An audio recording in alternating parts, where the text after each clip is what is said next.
নমস্কার। কবিতা এক যে ছিল, কবি সুকান্ত ভট্টাচার্য।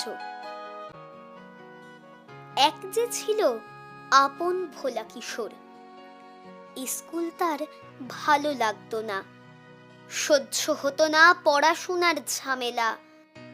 আমাদের চলতি লেখাপড়া সে শিখল না কোনো কালেই, অথচ সে ছাড়িয়ে গেল সারা দেশের সবটুকু পাণ্ডিত্যকে।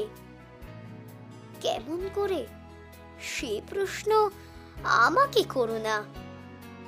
বড় মানুষের মধ্যে গরিবের মতো মানুষ, তাই বড় হয়ে সে বড় মানুষ না হয়ে মানুষ হিসেবে হলো অনেক বড়।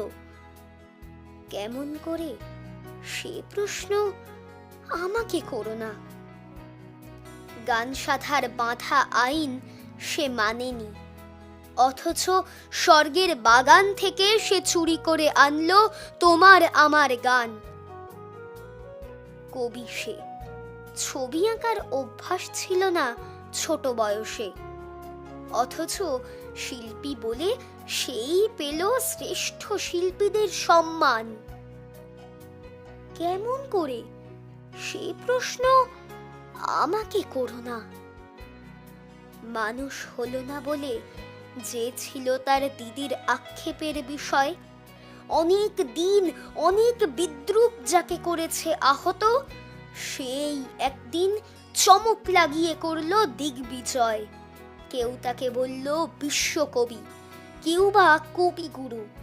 উত্তর দক্ষিণ পূর্ব পশ্চিম চার দিক করল প্রণাম। তাই পৃথিবী আজও অবাক হয়ে তাকিয়ে বলছে, কেমন করে, সে প্রশ্ন আমাকে করো না। এ প্রশ্নের জবাব তোমাদের মতো আমিও খুঁজি। নমস্কার।